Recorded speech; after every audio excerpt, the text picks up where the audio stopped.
What's happening, y'all? Good morning. Morning, everybody. Almost afternoon.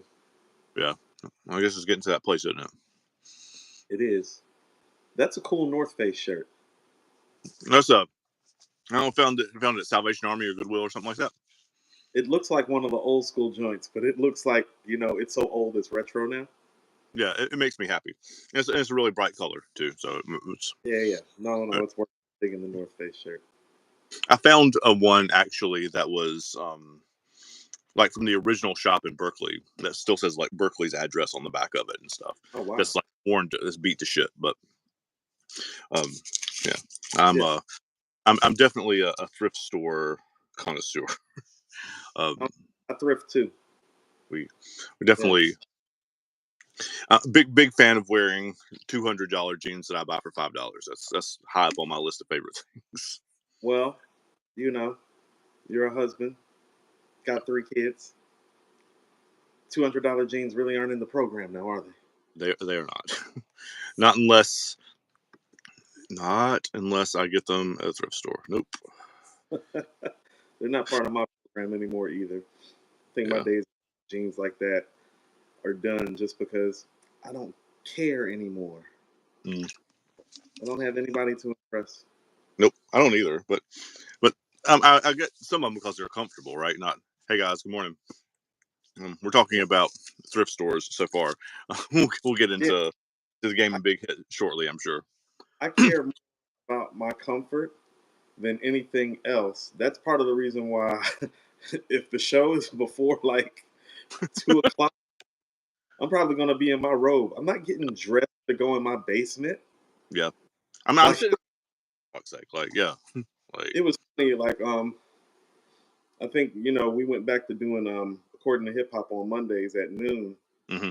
When I came downstairs in my robe, Mike was like, "You leaving your robe on?" I was like, Yep. "Yeah." We do all of our, not all of our shows with you with your robe on, but like a large percentage of them. Yeah. Well, that's usually because we do our shows early, and the times where you don't find me in a robe on this show is usually when I've already been ripping and running and have to come in here and do a show. And so Yeah. I'm in the clothes that I'm already wearing for the day. Right. But it's around the house, Mm-hmm. like my house. Yeah. Exactly.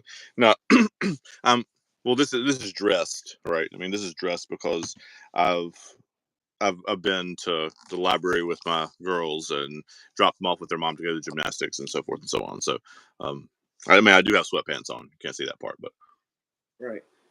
Back to the North Face right quick. North Face, they make quality material. That's why I like the North Face. Like my yeah, daughter's got a North Face jackets. I love their jackets. yeah, it's very nice. And I have several shirts that are not like this. I mean, I love the retro look of this. That's why I got it. But it's yeah. I mean, you can't see the stacks of t-shirts I have behind me, but like I'm a t-shirt collector, probably to my own detriment. But it's the way it is. So thanks So y'all for coming out with us. Make sure you like and subscribe, like the stream, so it'll pump up um it'll what's not the volume, it'll algorithm out into the world a little bit more. So help people, the rhythm, hit the like button. yeah. Yeah. All right. So today we're talking about the Game and Big Hit album produced by Hit Boy. But there are so many things that I want to talk about Okay. that have nothing to do with the album. Right. Right. The album is dope. That Uh, was dope. I mean, we're only a month into the year, but arguably the album of the year so far. I'll tell you what, my day was so hectic yesterday, and so many people like called me, and I had so many phone calls to make. They still haven't listened to Benny the Butcher's album all the way through yet. Yeah. And I haven't so, put that one yet. like, I started listening last night. It just feels like it was just one of those days. I told you what happened, Yeah. Yeah. which I'm not going to get into, but you know, so the last 24 Not in the right space to listen to something like that. right, the last 24 hours just been a little hectic, a little crazy. Mm. But as far as projects that I've had the chance to listen to and sit down on, this is also the album of the year so far. So where do you want to start? You want to start backstory? You want to talk music? You want to talk about the game's place in hip hop history? Like, where are we going? You tell me. Let's do backstory first. I think that's the place that let's set it up. I mean, I know a little bit about it, but not a ton. And the people who are, if there's anybody coming here that's from the deadhead side of the audience, they're not going to know any of this either. So like, let's fill in some of the backstory, who these people are, and um, You how they're good related. good time to get educated if you're not familiar with the game and Big Hit. And And I didn't know much about the game either, honestly. I mean, I knew who he was, obviously. Like, I recognized his face, and like, but I haven't dug into his music a ton either. So, you're also not just helping the audience; you're educating me too. So, okay, well, let's talk about the backstory of the game first. The right. game, a prominent and great and legendary rapper from Compton, California. hmm he says he's from Compton on a couple of songs. So I learned that even if I didn't know it ahead of time. Yeah, yeah. He is gang affiliated and has been for a long time. Um, I think sometimes when we talk gang affiliations, we all look at it like Cali is one of those places that you would have to like go there and spend some significant time there to understand the gang affiliations. And so I'm not going to speak on it too heavy, but Okay. he does represent the Blood Gang. Um, in my opinion, at this point, he is the most underrated rapper of all time Oh, for real? Wow. with the most underrated catalog of all time. Okay. Like, I think his catalog is better than Kendrick Lamar's. Oh, wow. That's big words. Sorry, that's not the thing. Yeah, like his top probably isn't as good as Kendrick's top, but he's made so many dope, great, and classic albums that it's really a travesty how he is kind of being carried like by his peers and by the hip hop media. hmm Um, he was signed to Aftermath, Okay. so Dr. Dre executive produced his first album, the documentary, hmm which is a classic in most people's eyes. I'll also tell you that I was actually living in California when the documentary came out. Okay. This is what, early 2000s? Yeah. Early 2000s, 2005, 2005. Five is what I was thinking too. Okay. Listen to me when I say this. I've never seen a buzz or an album get the love that album got when I was out in California. I have never seen anything like it. hmm It is going to stay with me for the rest of my days. The way that Southern California got behind the game in the documentary is what every artist could only pray to have Right. happen to them once in their life. It was that serious. I mean, there was not a day that went by for what seemed like a year and probably was a year where I didn't hear his songs on the radio multiple times. Like Wow. all of the songs, like the album. Like out in Cali, the support and the love is different. Like they will play your entire shit on the radio. Wow. Yes, that's uncommon from where we live. Yeah. For It any is. album, not just a West Coast thing. Like for any album, I don't hear any whole albums on the radio ever. That's And when I realized only album I really heard down here get played in full is when ATLiens came out in '96. I was in Atlanta that summer. They mhm. played ATLiens the whole way through.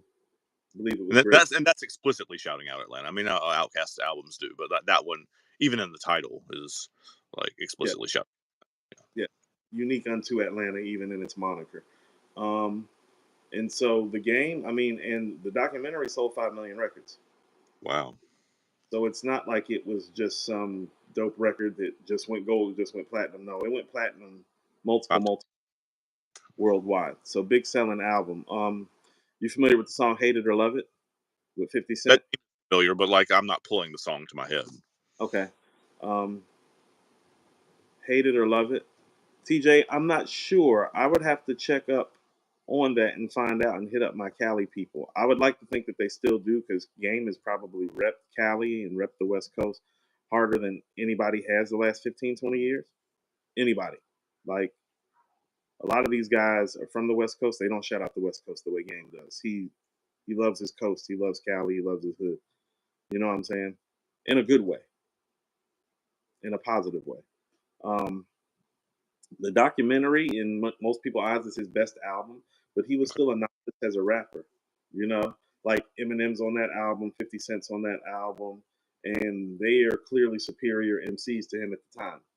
But one of the beautiful things about him and the trajectory of his career, in my opinion, is that he has improved as an MC like leaps and bounds in so many ways, from breath control to delivery to song structure to word usage and word play and storytelling ability, that it's been rare that we found somebody who's as dope as he was coming out, that Mhm. literally you can tell worked at becoming an all-time great MC. Right.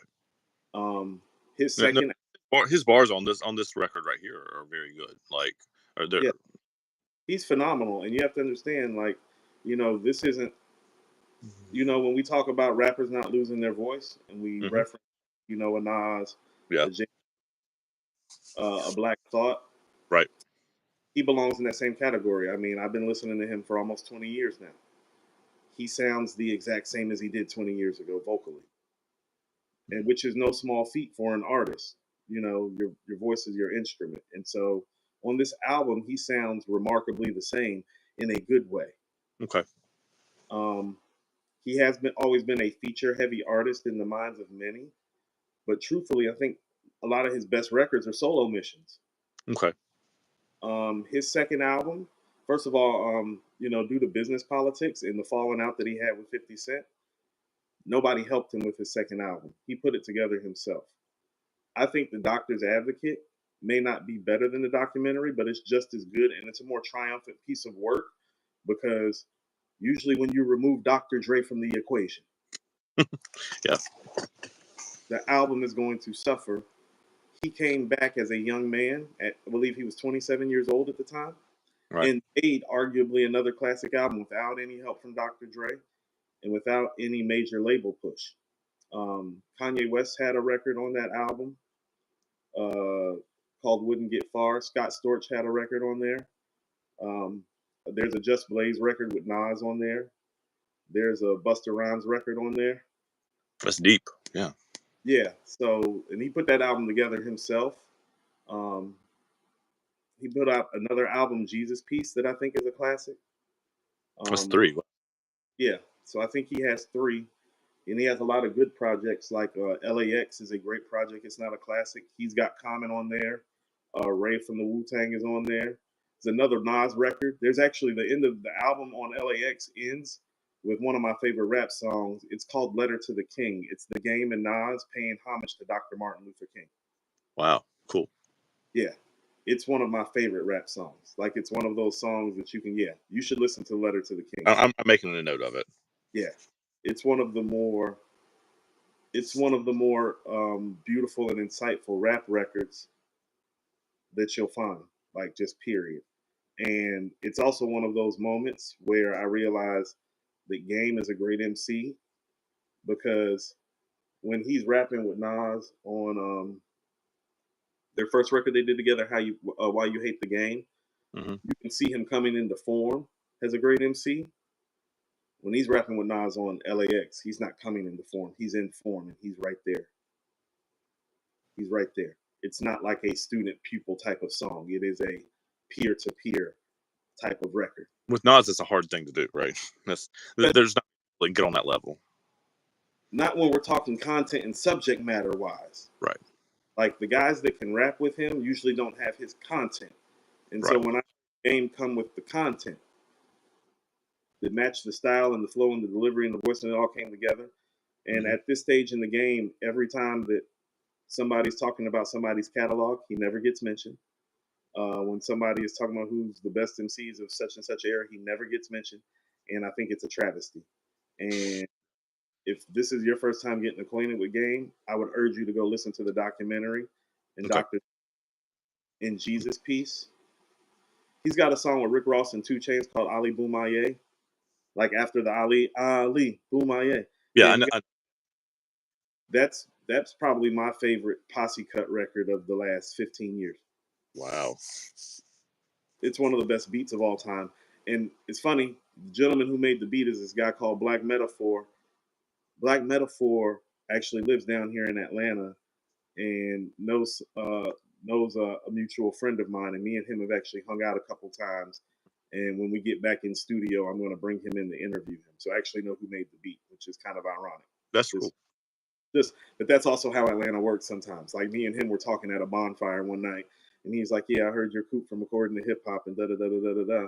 He's like, "Yeah, I made Ali Boumaier." I was like, "You made what?" I was like, "You made Ali Boumaier?" He's like, "Yeah." He's like, "That's my beat." I was like, "Yeah, we bringing you in." So that's a little bit about the game.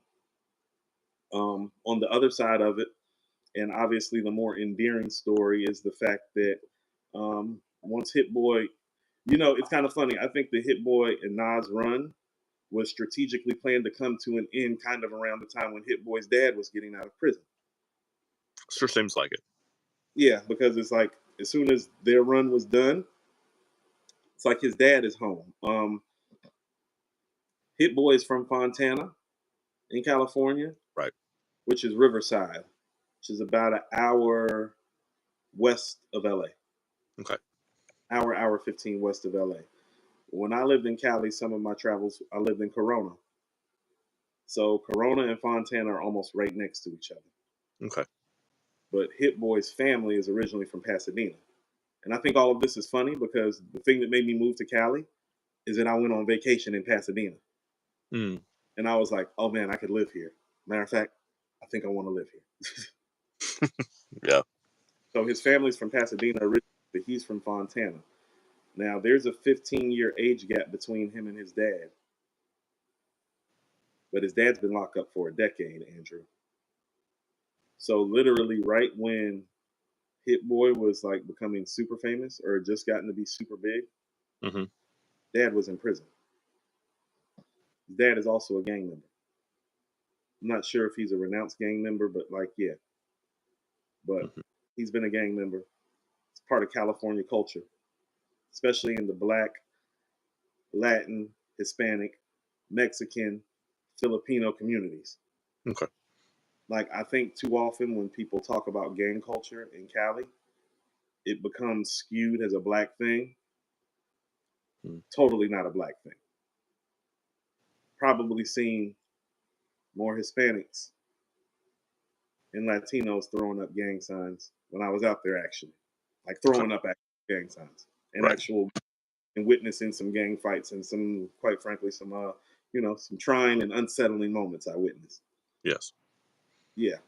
So the beautiful thing about this story is that coming from the community that I come from, when black men become estranged from their father, there is a trauma that ensues. Mm. And it becomes more of a fuck you than a help you.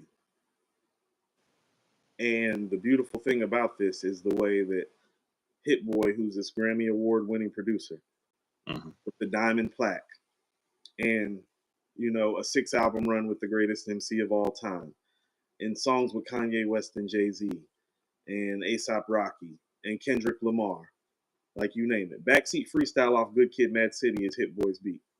Well, I didn't know that either. That sounds nice. Yeah. Yeah, so he's run the gamut and already had a fulfilling career.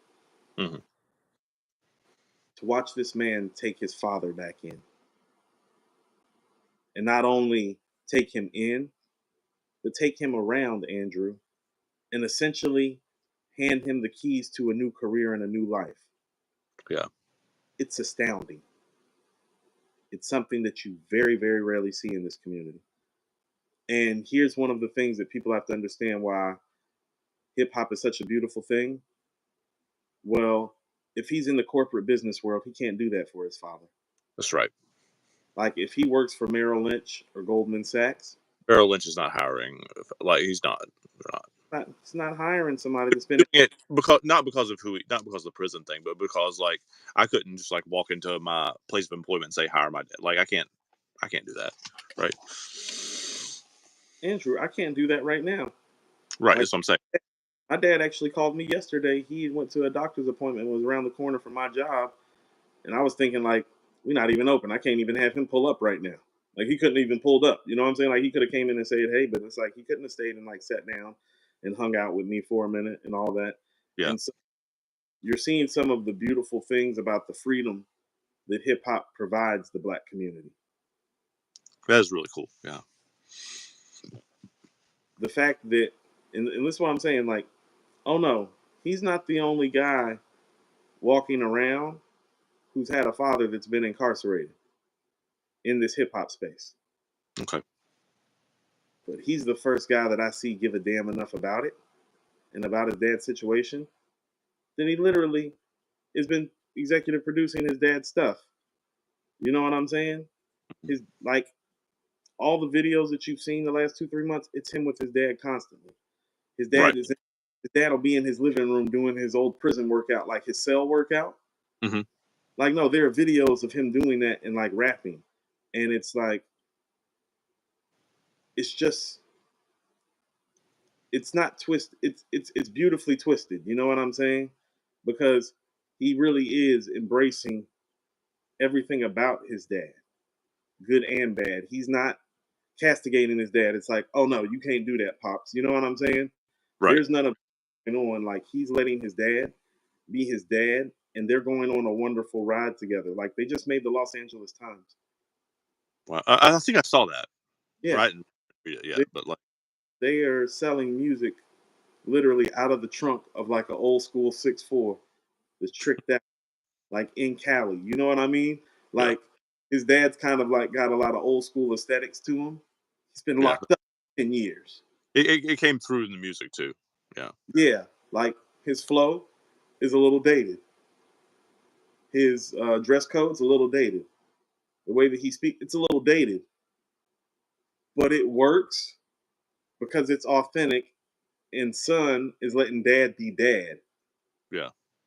and it just needs to get talked about more about how, first of all, the prison industrial complex doesn't rehabilitate because this guy is almost the same guy he was that when he walked in. You can hear it in how he raps. You can see it in how he talks and how he acts.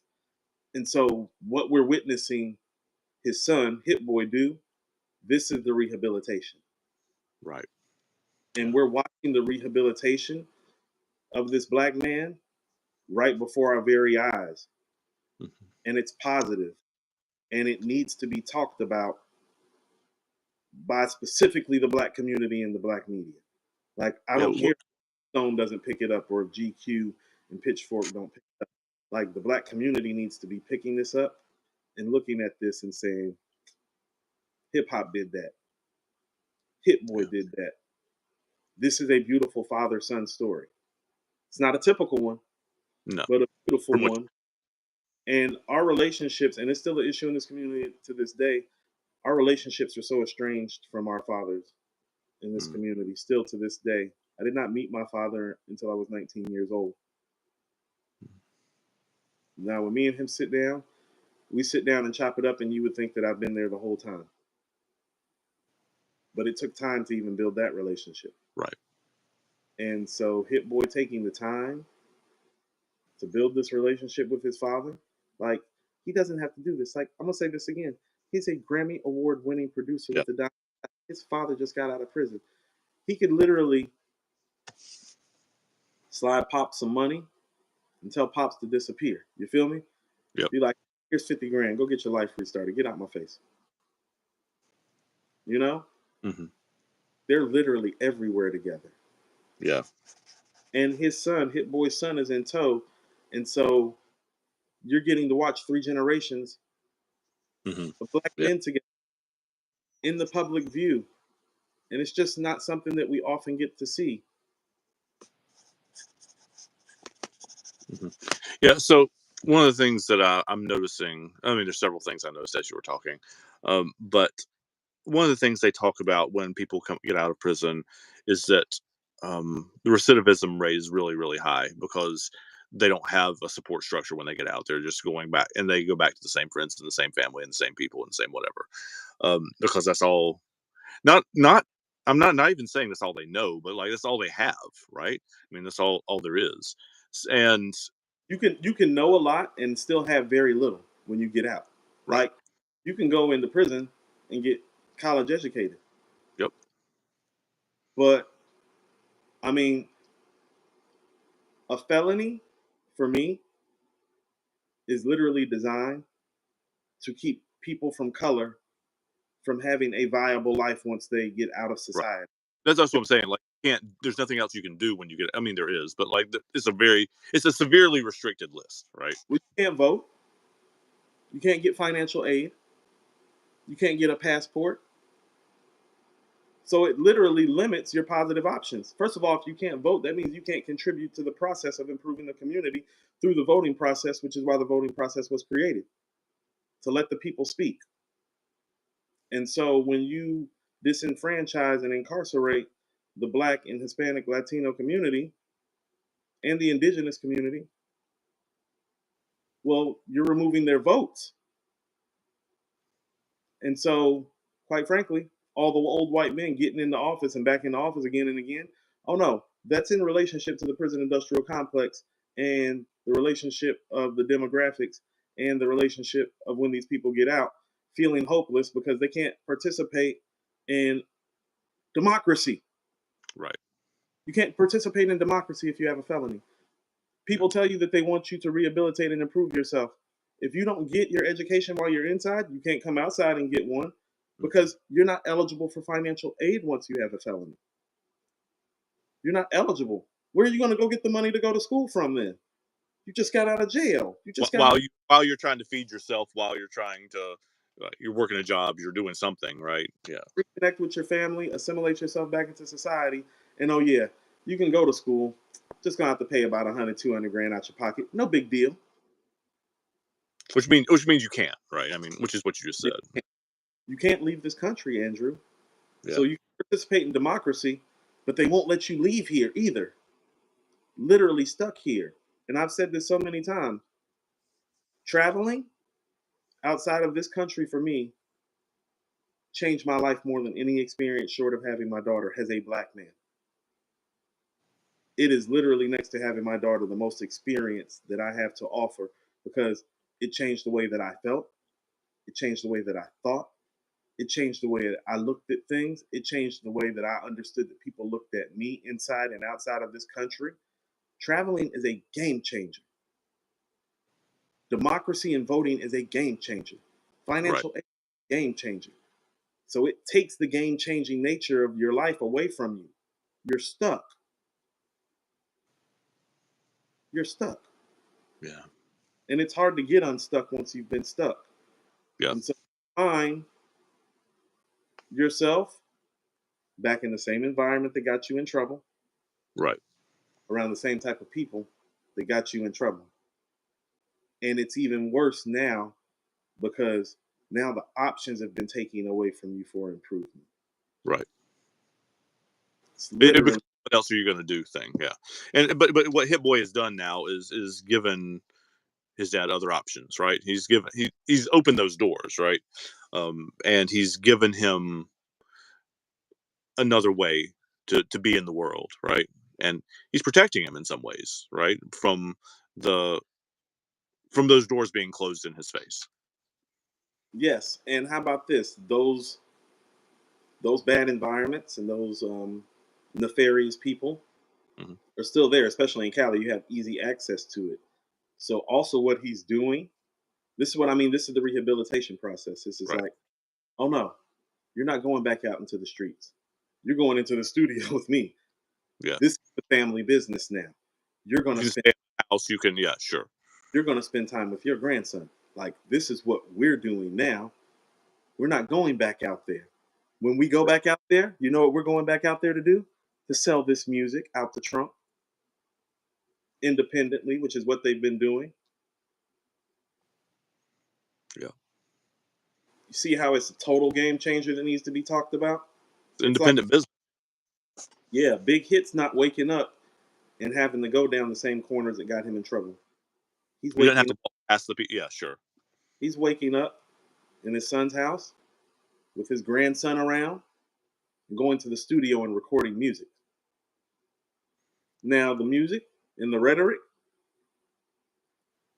when you hear the music and the rhetoric, it's like, yeah, I'm gonna need him to stay with his son and his grandson.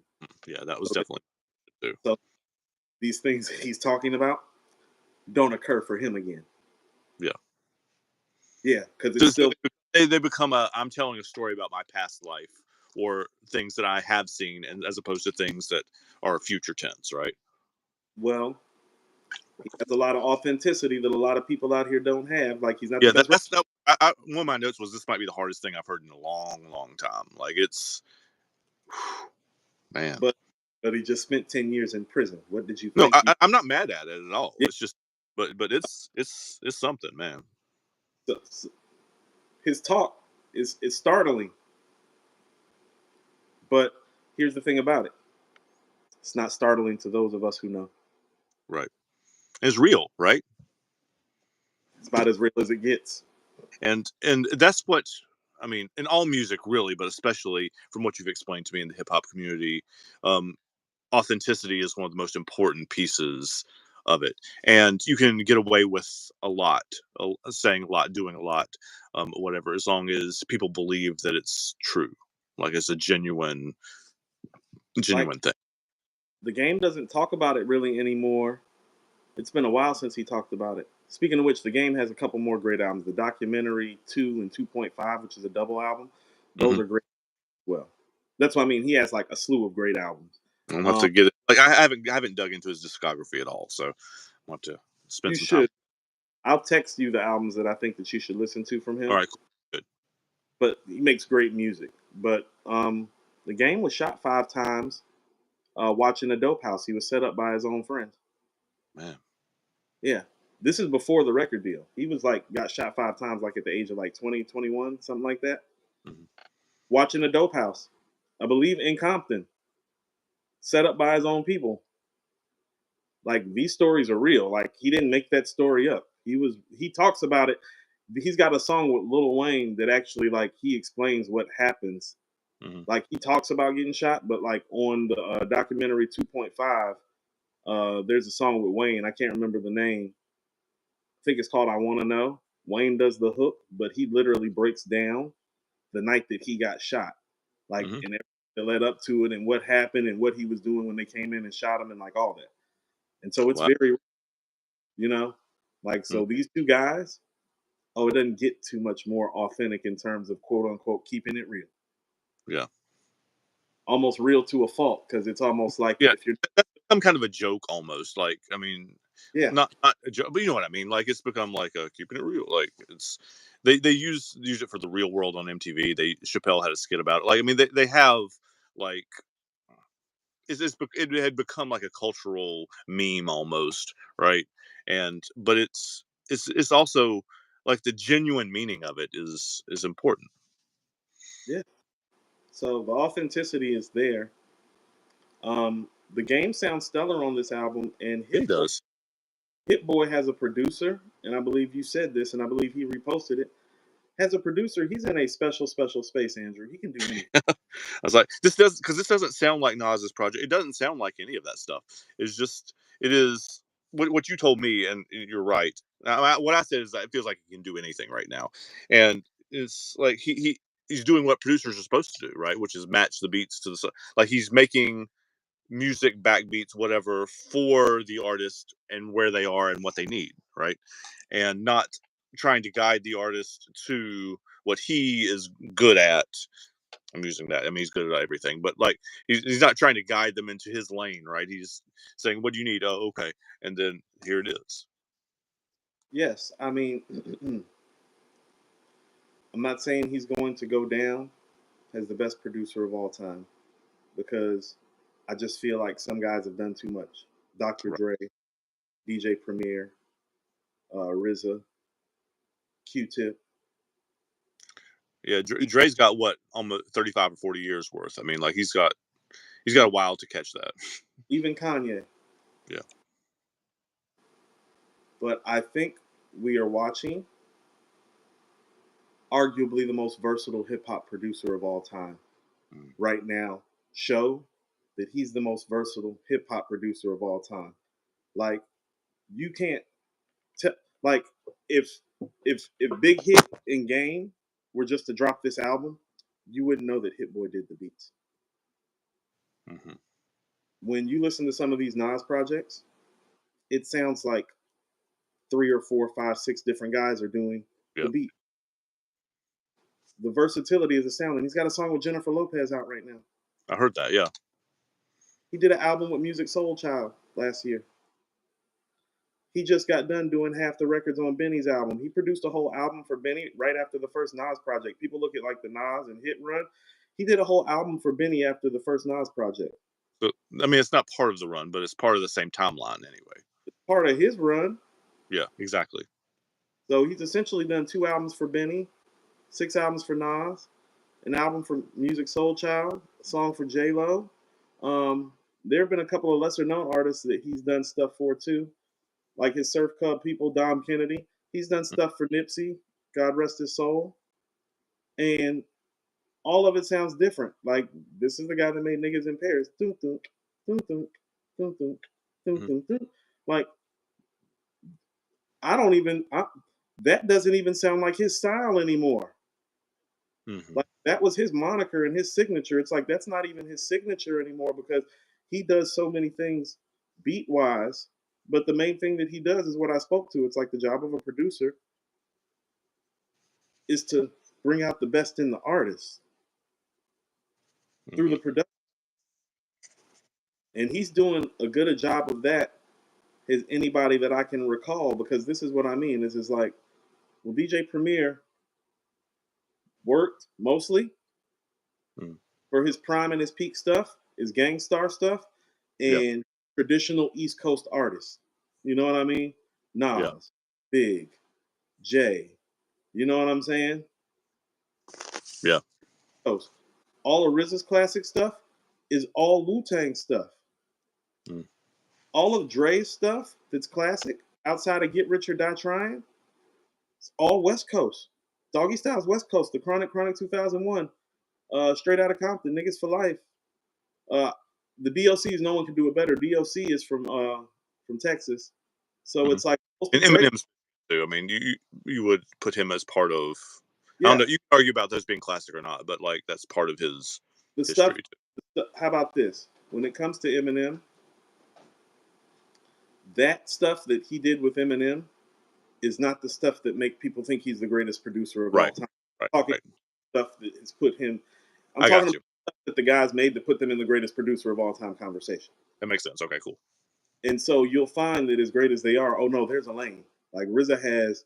I mean, I'm gonna be honest with you. I think the only classic RZA beat outside of a Wu-Tang project is probably the Long Kiss Goodnight on Life After Death. It's the second to last song on Biggie's magnum opus, the double disc.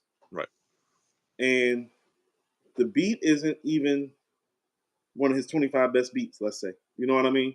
Wow. Sounds great because Big's on it, you know, and it's a great beat.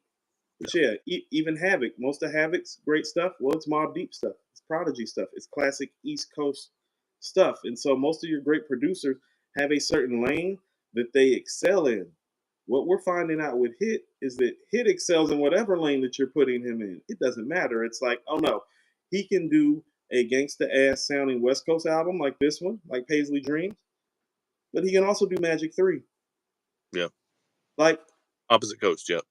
Within a 6-month time span. It's not like he went somewhere for 2 years and then came out with these different sounds. It's like, nah, Magic 3 and Magic 2 just came out, Andrew. Yeah, like a year or two ago, yeah. No, I'm just talking about Magic 3 and Magic 2. Like those albums. Those were both last year, weren't they? Yes, those albums are not even a year old yet. I knew the 3 did. I had forgotten that 2 was still the same year, too. 2 came out like last summer. Yeah, that's right. It was like July and... Yeah, like July and September. Yeah. Yeah, because Nas' birthday in September, and he dropped Magic 3 birthday. It's just hard to wrap my mind around that all of that was the same, like the same time. Same period. So think about the production sounds that you heard last July on Magic 2. And then think about an entirely new different set of sounds on Magic 3. And then this is some classic West Coast beat making. Oh yeah. In January. It just you're gonna have to show me the other producer that's this versatile in the hip hop. It's him. And so I think we're watching our most versatile hip hop producer ever go to work. No, from what you're saying, that most producers have like a signature sound, like you could hear it, like, oh, this is such and such, right? And he doesn't really have that the same kind of way. Um, so I mean, I think of it in this side of the musical world like a guitarist sounds, right? Like it's um like there's some guitarists that have like a very distinctive sound that like when you hear, even if you didn't know it was their song, you could hear the guitar sound and know that it was him, usually him, sometimes her, but mostly him playing, right? I mean, Carlos Santana has one, Jerry Garcia has one, Jimmy Page has one. um you could argue Kurt Cobain does. I mean, there are a few. I mean, it's a shorter list, but um, and that's, I mean, that's kind of how it kind of ties in to this. Um, that it's hard to be able to match your style and your skill to whatever artist that you have in front of you or with you or working with, and not make them move into your lane instead. That's, I mean, like some of the lanes make sense. Like DJ Premier doing beats for Nas, Big, and Jay. Hmm. Oh, those lanes, those lanes run parallel or perpendicular to each other, and Right. they run perpendicular to each other. You know that they're going to They're all, cross, yeah, and it makes sense for those lines to run perpendicular to each other and to cross. You know, yeah, some things are a little harder to do. You know, like how about this? Like Dr. Dre didn't do a great job producing East Coast artists when he had Nas and AZ for the Firm album. He made Phone Tap. I'm always going to give him credit for making Phone Tap. yeah. But the album as a whole, it's not part of why Dr. Dre is considered to be the greatest producer of all time. Actually, that's one of the albums that made people think that he might be falling off Gotcha. because it was hard for him to make beats for East Coast guys and it fit and makes sense. Now, I personally think that the album doesn't give enough love because I feel like there are some great moments on there. Like there's a record called Fern Family with him and Nature that I think is just a beautiful record. But is it Doggy Style, Chronic, Straight Out of Compton level? No. Mhm. And so it would appear that his quality went down when he had to work with East Coast artists, with the exception of 50. Dr. Dre had a whole album he was making with Rakim that never came out because they kept having creative differences. Right. The records that I did hear, I think I've heard two of them. They were pretty dope, but this is still when Rakim, in most people's eyes, is still considered to be the greatest MC of all time. Right. And Dr. Dre, by most people's accounts at the time, is considered to be the greatest producer of all time. And so when your best MC, your best producer are getting together, the shit can't just be good. Right. Yeah. So You're just all right. That's all right. Yeah. That's not. so so yeah, so the versatility that Hit Boy is showing is extremely rare because the people who are considered to be greater than him, well, they haven't proven that they can pull this trick out their bag the way he keeps pulling it out the bag, like over and over and Yep. over again. So That's right. he's definitely in a rare space in that regard, and that's one of those things that makes me feel like he's a top 10 producer all time because that's top 10 producer type of stuff. Right. Yeah. Yeah. Like I don't know enough about it to know. Like I don't have the history. Like if you say, I mean, I know who DJ Premier is and I know who Dre is. All of those people, but like Dre, I can like pull the type of beat to my brain because I've heard so many of his songs are not only huge songs in the hip hop community, but also huge songs in the wider world too, right? I mean, many of those songs from those albums that you listed are like stone cold classics in Mhm. the world, not just in hip hop lane. Um, Right. and but the other people that you've named, like I recognize their names because I've listened to you talk about them a lot, but like I don't pull their beats to my mind immediately, right? um Familiar, how familiar are you with RZA, Wu Tang? I mean, that kind of beat I do. I mean, I know enough Wu-Tang to be able to probably identify that. He's probably the other one that I could Okay. do. um and Kanye too, probably. I mean, he's another one of those that's not just a big producer, but one that has songs that crossed over too as well in the same kind of way. Has multiple ones, not just one. And the others probably have too. They don't talk about the producing of it as much in the same kind of way. So it's not. I'm not as familiar with the idea that they produced them. Maybe I'm familiar with the songs, but not about their production quality. So that is one of my areas of ignorance for sure, or gaps in my knowledge. I guess I wouldn't call it ignorance, but Yeah, we'll call it a gap. I don't even consider it to be ignorance because I think you've proven it, at least to me, and I think a lot of the people who follow us on According to Hip Hop, you're very musically astute, and that's really what it's about at the end of the day is being musically astute. yeah. Yeah. And that's one of the things that I mean I've said this multiple times on this channel that one of the many reasons that I'm doing this or that we're doing this is to kind of fill in some of those gaps, right? Like I mean that's why I'm doing the Grateful Dead stuff. Like I said at the beginning of that series, like this is not something that I know very much about. So I am going through this with y'all for you all to teach me about what is going on because I thought of them as like a dumb hippie band for forever and like but so much of appreciating music and any art really is about learning what to listen for, right? Right. Right. The like the know-it-all in me, which is a big part of me. I wasn't going to say it, but yeah, The know-it-all in me, very it's long like time. when you send me an album like Joni Mitchell's Court and Spark, which I Hmm. think we're going to talk about soon as well, because it just Yeah, celebrated 50th anniversary. God, that When record's fucking good. right, when you send me a record like that, it's like not being funny. It's like I know musically Hmm. when I realize the brilliance of something that's outside the spectrum of what Right. I've known. Like I more hearing greatness than I would any hip hop record because like I was 3 songs into that album and I'm like, she's the best songwriter ever, arguably. She's certainly in that conversation Yes, for she's sure. in I mean, Stevie Wonder, Prince yeah, conversation, yeah, songwriting ability.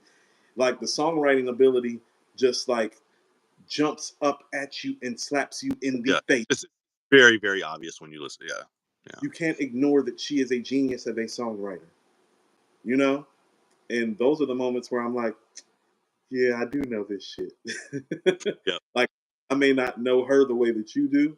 Oh, but Mhm. I know great, great music when I hear it. And so to that point, it's like when you were like, you talked about, and mindful of the fact that you are a school teacher, Mhm.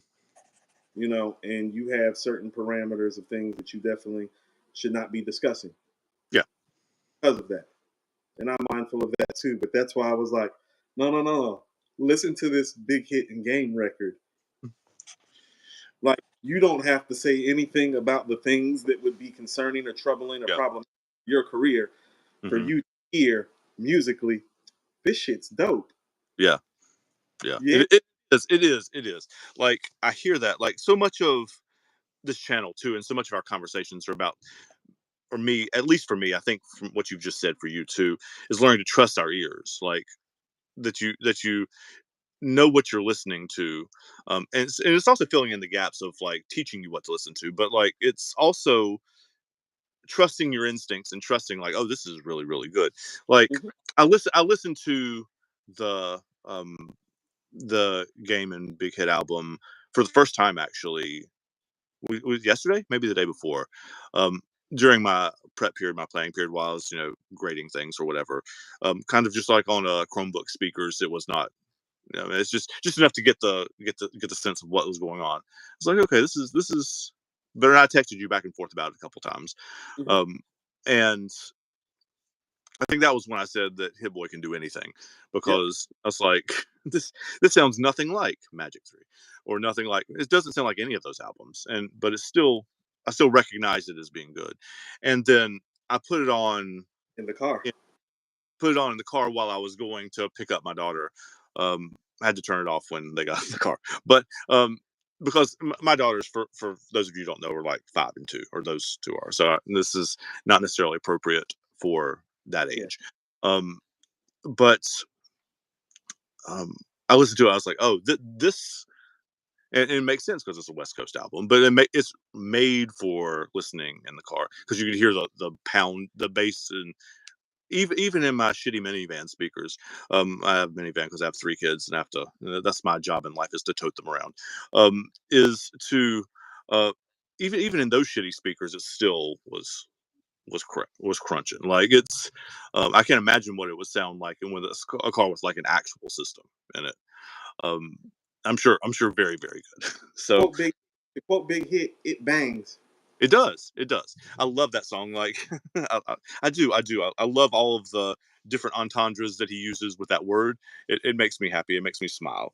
It's just it's so so good. Low, the Eh, literary bonus on that, points. Bonus points for starting out with the Cat Williams bit too. the, yeah, the literary devices actually on that record are extremely high. I don't think people like it's easy because it's going viral to look at it like from the perspective of like, man, like, this is some, but if you actually like listen to it Yeah. like literary mind, it's like, oh no, this guy is intelligent and gifted. Yeah, yeah, he is. I'm trying to find. I wrote a note about it somewhere. I'm trying to find where I wrote it. Um, I mean, even I put the B and BANG. I mean, it makes. I mean, there's so many. There's little things like that are just like, oh, and they're not laugh at you funny, but they're like, he's playing with language, which is always fun for the English teacher brain too. it, And when I it's walk past mirrors, I bang on myself. Like even that, it's like, it's it's tongue-in-cheek funny, yeah. and um it's also like, I think there's this thing where, it's like, you know, um, the moniker goes, "Gangsters don't dance, they boogie." You Hmm. know, it's like, no, gangsters do dance and like joke Yeah. and fun and like watch movies like You've Got Mail and Saving Private Ryan. You know what I mean? Like, Yeah. no, gangsters do that too. Like, gangsters have They're like, they're actual people. they're actual people. Like, they laugh, they joke, they go to movies. Mhm. Like, they go to the grocery store, Yeah. they go to the mall, just like you. And so there's something humanizing about him doing that record to me. You know what Yeah. I'm saying? Like, it's like, no, it's funny. It's tongue in cheek funny. The Yeah. literary devices are fine. Uh, but it's humanizing him in a lot of ways. It's like, yeah, this is what his humanization looks like. This dude's got a sense of humor, right? This is not just. Yeah. Yeah. I mean, I'm gonna tell you what, like some of the toughest guys that I've been around, some of the actual gangsters that I've been around, are some of the funniest people I've ever met. Mm. Literally. Like some of your toughest guys are some of your funniest people. Like my mom dated a guy that was incarcerated. I mean, well, he became incarcerated while she was dating him. Mhm. And the shit that he would say to me while we're sitting in a visitation complex, like, it's still some of the funniest stuff I heard to this day. And I'm like, this dude's doing fucking 10 years. Like, he'd be lucky to get out in 7. Like, his sense of humor is off the charts. He should be a comedian instead of. Yeah. Yeah. And that's one of those, and that's another example, or the other side of the example about what Hit is doing with his dad too, right? I mean, he's providing him that lane, um, like that other guy that you were talking about maybe should have been a comedian, but he didn't. I would imagine anyway, didn't have the opportunities or the somebody to open the doors for him. I would guess. I don't know that, but like, um, I would say that's true for most people. Most people don't have a famous producer or a famous club promoter or whatever that can like help put you on in places. Well, And well, yeah. here's the other part about it from the familial sense that I've learned, and I think I've shared this with you before. And if not, I'm going to share it with you now. Um, I've worked at so many bars, Andrew. Mm, I don't want to say so many. I've worked at enough where I watch a white man who does not know another white man, and they sit down and just by happenstance end up sitting next to each other. Like the wife will be, his wife will be over here, his wife will be over there. This guy's in this line of work, this guy's in that line of work, and I've literally seen this happen. Before they get up and walk away from the bar, they've already become friends. Listen, they are literally already giving their kids jobs. in internships. Like I've watched it happen. I've watched people's lives who Yeah. I've never met, because I'm talking about the kids, get changed just by two white men sitting down and meeting. It's like, oh yeah, my son wants to do such and such. Oh, tell him to come and call me. We'll set them up right here. Matter of fact, we need two interns to do. And like literally, I've watched people's Right. lives like that right there. And so that's kind of what Hit Boy is doing. That's about access, right? It's about It's about access. When you have access, I'm. And here's the thing about it. I say this. It's like I had no problem with the white men that sat down and did that, because I always looked at it. Well, that's what the fuck you're supposed to do, yeah, because you're taking care of their kids, right? I mean, that's what they're doing. you're taking care of your family. You're ensuring their you're helping to ensure their place and their space in the world. And if you have the power, You're allowing them to make their own space too, right? I mean, I know they're calling in favors, but you're also like making it so they can do something for themselves instead of yeah, me having being a hedge fund kid or whatever, and like they're not having right. any and just fucking around all the time, right? I've watched a lot of white kids who I've never met before get whole jobs and internships about access, and I don't have a problem with it. I just want the same access afforded Exactly. for my people. And so, watching Hit Boy afford this access to his father is some of what I'm talking about. Now, he might not be in insurance or sales like these two guys. He's in hip hop. He's giving him access to what he has, right? I mean, to like his world. Right. And also, too, and I'm going to say this, we often don't afford each other that access in my community, because we also have a lot of people in my community that take advantage of that access. Like just because your cousin has money and you've always wanted to own your own restaurant, doesn't mean you go ask them for $500,000 to start your own restaurant. Right. Especially like when, let's say you've been in lawn care your whole career.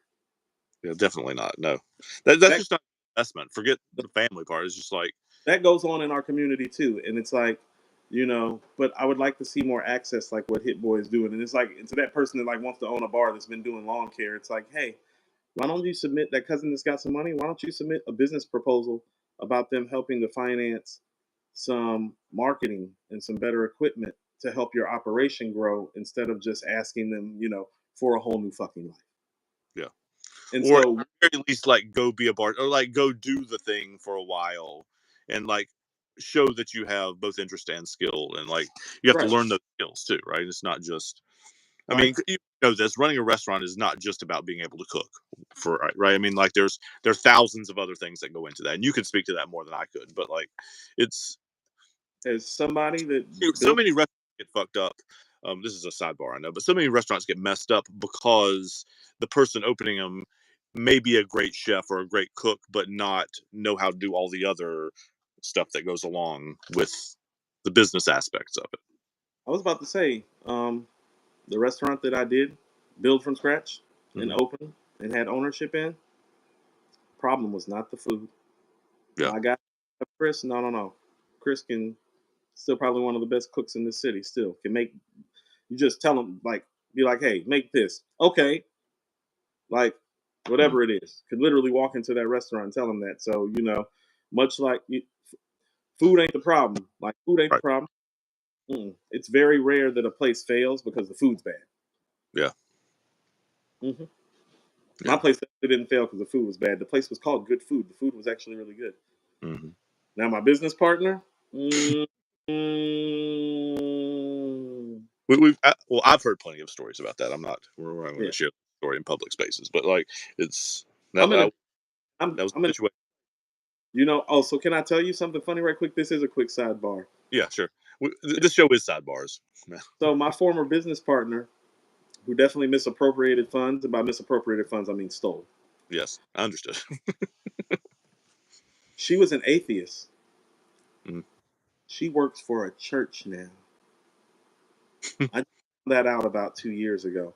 I'm like, ain't it funny? Miss don't believe in God, like literally serves and works and gets her payment, like subsidizes her life by working for a church. Mm. Life is funny that way. It'll do strange things to you, especially when you lose everything. Yep. Yeah. Yeah. So, but yeah, but the Game and Big Hit album is early album of the year contender. I'll reserve judgment till I get a full clear couple of listens to the Benny album. Yeah, yeah. I've listened to the Braun song, but I haven't listened to any of the others yet. Another So, hit record. is it really? I'd forgotten that part. Yeah. Oh, Hit Boy did half of the Benny album, if Is it? not more. I have to go check the credits. It's 12 songs. I know it's 12 songs. I'm not sure how many Hit did, but it's him and Alchemist did the whole album. That's big time for Ben. Oh, Yeah, yeah. No, I think Braun is probably his best record in a few years. good. Yeah. But like, I'm not as familiar with his catalog too. I mean, either that's one of my other gaps of knowledge. So, I'll send you some of his stuff too. He's got a few projects you should check out as well. Tana Talk 3. A like, I've lot. heard you talk about them, but I don't know them. So, Yeah. I would prefer, I mean, not to knock Benny because, you know, I mean, he's special. I would prefer you listen to the Game stuff first. okay, And I think you might enjoy it more. And I think it might give you some more insight into the LA gang culture by listening to it. okay. Yeah. I mean, he calls it a documentary, right? So I assume that he's. I mean, it would make sense just from the title that he was like narrating things that he's seen and done. I mean, I don't know that, but like that would make sense. Yeah. I'll list the albums in order of how they came out too, so you can hear his progression. Okay. Yeah, but they did a great job. According to hip hop, we started doing an actual grading scale. You'll like this as a teacher. Hmm. So we picked 8 categories out of 10, and then we divide, your rating by 80 to give you an actual score. And we've rated 21 Savage's album, Kid Cudi's album, and the Big Game and Hit album. I mean, the Game and Big Hit album. And the Game and Big Hit album has the highest score so far at 79%. Okay. What'd you rate Cuddy's? It was close. It was like 78%, 77%. Hmm. I mean, I didn't. I listened to that some too. I didn't dial into that one as much as like. I like this one, the hit one, better. Yeah. Like my personal taste, but like, Oh no, no. I think it's better. It's not like way better, but it is slightly better to me. I would agree. I think the ratings, the grades that we gave it, kind of reflect the Game and Big Hit album being better, but not like it's not like the Cuddy got a 77 and the Game and Big Hit got a 90. It's a few right, percentage apart, which is how I feel about the projects. I feel like the Cuddy could have been better had they edited better, sequenced better. Yeah. yeah. It's hard to. I mean, it's hard to talk about albums of the year. I mean, you can talk about frontrunners, I guess, but it's hard to talk about possible albums of the year until you, for me anyway, until you get a couple months in, until you have like more stuff to compare about, and then because once I get to like March or something like that, I can start thinking, okay, this is the best one that I've heard so far, and that gives you a benchmark, right? Like, so is it better than this one? I've learned That's from for me anyway. I've learned from according to hip hop and from doing it and from the process of it is that when you have a true like album of the year Hmm. candidate, you kind of usually know it after the first listen. Right. You tend to know it. It's like although it didn't get album of the year that year, when Tyler's "Call Me If You Get Lost" came out and it was like already summertime, I was like, this is the first album of the year contender. So Right. there's a difference between me saying album of the year contender and album of the year so far. You feel Yeah. me? I got That you. Yeah. that means I don't think that it's really going to end up being a contender. Like I really enjoy the Game and Big Hit album, Hmm. and I think maybe has a possibility of being a top 10 album this year, Yeah. depending on how it goes. But when I say album of the year contender, I mean 3 to 5 albums at most get that type of nod. Yeah. Usually know those albums when you Yeah. hear it. That's when I heard the Boy Genius album last year. Like the first time, I was like, "Oh shit, this is going to be one of like Yeah, that became my benchmark." And no, I didn't hear anything else better the whole year, the rest of the right. year. So, Yeah, same thing over here. So all right, man. I think we're about time to wrap us up. Yeah, yeah, yeah, about that time. I think we got through a lot. We covered a lot. This was fun. yeah. It was a lot of things, and we didn't touch on the Australian Open at all. Oh man, which is real a whole quick. different different show, guys. So are you taking center or are you taking mid? Dude, I don't know. I mean, I think probably is as good as whatever to go in the other room and take a quarter and flip it. Like it could very well be either. Like last night's like I said before the thing started, like before I went to bed last night, it was going to be Saba's straight sets 2 and 3 or 3 and 4. I mean, it was going to be pretty routine, and that's what it was.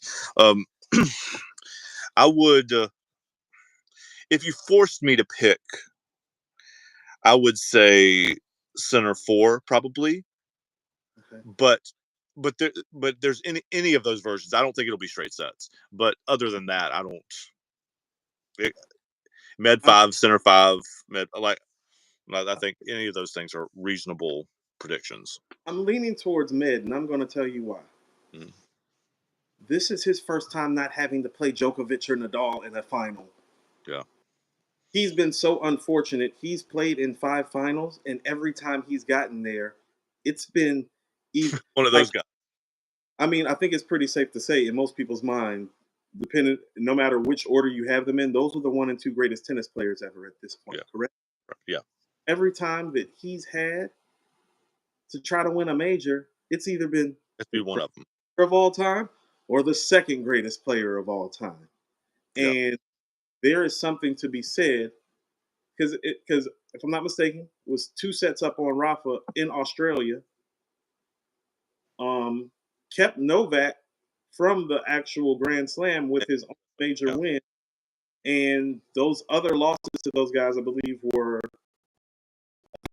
sets. But other than that, those were 4 sets, really good matches. They're competitive. Yeah. And when you're used to playing those two guys, Hmm. like, first of all, Djokovic has the most majors. Rafa has the best win percentage Ever.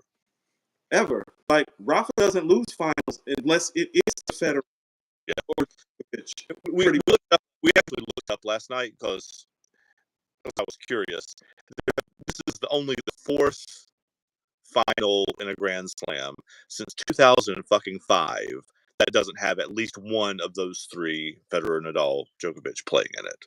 It's only the four. fourth one since in was that 18 years, almost 20 years. 2005? Yeah, Yeah. 18 and a half, 18 some odd, there's been four of there've been four of them, 4 finals. Think about that. and So, yeah, this is the fourth one too. this So is they're the fourth. Right. And so, nothing against Center, because I think Center is going to end up all time being the greater player. mhm. But this morning at 3:30 in the morning, I think Mid wins his second major. I would not be surprised by that. Like neither of those things are surprised. I would be And surprised. I would like to see him collect a little bit of hardware I would too. I like the dude. I do. I think he's fucking hilarious. because he's got a really short gap. I think we are officially seeing the end of Nadal and Novak. Yeah. I think we've been talking about them falling off for like a decade. A long time, yeah. You and me have been having No, no, conversations. Novak had all those injury issues. It was like 16, 17, 18, that kind of time. Uh, he, we were like, is this going to be the end? No, it definitely was not. Rafa's had injury issues his whole career. Yeah. So it's like, no, but this is the end. But Alcaraz and Center and these guys, like Mhm. Med's got a tight window before they like really start putting it all together. Yeah, because those guys are like 20, 21, 22. They're young. Correct. And he's like 28 going on 29, correct? I think he's 27 or 28, yeah. So he's got like a 2 year, like these next 2 years are super crucial to his legacy. Like if he can get to, like, he's either going to end up with about 5 Hmm. or he's going to have 1 or 2. Yep. And he's already got one, so.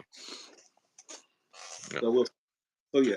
I would not be surprised to see him win. And like, I was very happy to see Alexander Zverev lose. Um, Yeah. Djokovic, whatever. I'm like, I mean, would I rather see somebody else win? Yeah, but like, I'm not like super antagonistic towards him particularly. But it's He's it'll he's be fun. It'll be fun to see these two guys play. I think. See, here's the thing about it. First of all, I'm glad Zverev lost too. He's an awful human being. Yeah, fuck that Um, guy. yeah, he's an awful fucking human being. Hope he never wins anything.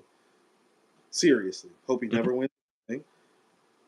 Novak's a fucking prick. So masterful at what he does. Yeah. Like, so masterful. It's just some of the stuff he does, like the Wimbledon ceremony when he was like, "Yeah, Roger's one of the greatest champions ever." It's like, stop being an asshole. One of, yeah. Yeah, he's one of. Keep in mind, this is at the time where he hadn't really like passed Roger yet, and Yeah. so it's, oh, you arrogant son, you know, yeah. So when he does stuff like that, and, He and that, doesn't room very well at all. No. no, like how about this? Like Rafa and Roger are close and they're friends, but they're Yeah. both nice guys, really Yeah. cool Every, guys. I've never heard anybody say anything bad about either one of them. Yeah. So I mean, the only thing really saving Novak from getting the Z treatment is just the fact that he is so astonishingly brilliant as a tennis player. Yeah. Yeah. And also, as far as we know, he doesn't beat up his wife and girlfriend. So, Well, he's not sitting up here abusing the women. That helps. It helps when you're not a fucking abuser. Yes, it's yeah. awful. Like multiple. Yeah. It's been more. And he's got a trial. This is not the tennis podcast, guys. Sorry, but this if you're getting, this is like bonus content, right? This is our actual conversations via text. These are our conversations, right? Because you're getting to see the full spectrum of them. No, like he is not. I don't understand exactly how the German legal system works, but something to the effect. I don't know if what he has already been is convicted or indicted, and the trial that's upcoming in like a month or two is like he's appealed the sentence. They ordered him to pay a fine, and he's appealed the thing because he don't want to pay the fine. Um, but yeah, there's nothing about his personal life in any direction that doesn't like make me kind of like Yeah, cry a little bit. he's an awful man. He's an awful human being. I hope he never wins. Like, I hope he never wins. And but he also, well, he didn't. Who beat Sinner beat Djokovic, which also stops. Um, Djokovic came into this year explicitly saying he wanted to win the Golden Slam, like because the Olympics are this year too, and now he never will, unless he does it when he's 40, which is. first of all, I didn't think it was happening anyway. I didn't either, but I'm just I just brought it up because he explicitly said this was a thing that he wanted to do. I mean, There's only one other person that's ever done it, so Steph, Steffi Graf. Yep. yeah, who was my favorite tennis player growing up, like Yeah. male or um, yeah, this is about to be an interesting year because it's like this would be the first year where I wouldn't be surprised if neither Novak or Nadal won a major. Yeah. Would not be surprising. Like it's going to take Nadal. Like if Nadal can come back from this injury and actually like win the French or be viable at the U.S. Open, which is like where he plays Yeah. best at the U.S. Open, if he could actually pull one of those out the hat, I think it'll be like one of the greater feats that we've seen. And I just think Novak's about to have a problem with Sinner and Carlitos like every quarterfinal, semifinal, or final moving forward. Yeah. Should he be healthy? And his injuries are starting to like Yeah. the wrist and the ankle, the He's knee. not really healthy for sure, and the draw is a lot deeper than it used to be too. Like there, yes, he should still beat the people who are ranked 50, 60, 70, 100 in the world. But we saw in the first couple rounds, like these guys can fucking play. Like they're so it's they're not like walkovers in the first couple rounds anymore. They're like if you catch them on the wrong day, man, it's a problem. Well, how about this? This is his best tournament. Like what we saw from him, like imagine Rafa at the French Open, like going 4 sets in the first 2 rounds. It's like that doesn't happen. It's Yeah. usually 6-3, 6-2, 6-2. Yep. And so when I saw him losing sets early on, I was like, oh, this Yeah. might this might be it because this is the surface even above Wimbledon that he dominates. Like his Yeah. best.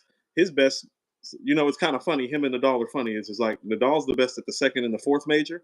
Hmm. Novak is the best at the first and the third. Yep. And so And when you see him that's struggle the center problem, right? Because Alcaraz beat him at Wimbledon, and now Center beat him at the like. So those two guys beat him at on his his best. best, right? And I mean, and you and I are still of the train of thought. It's like you be a major down if that kid didn't cramp up because he's gonna beat your ass that day. Yeah, he was winning.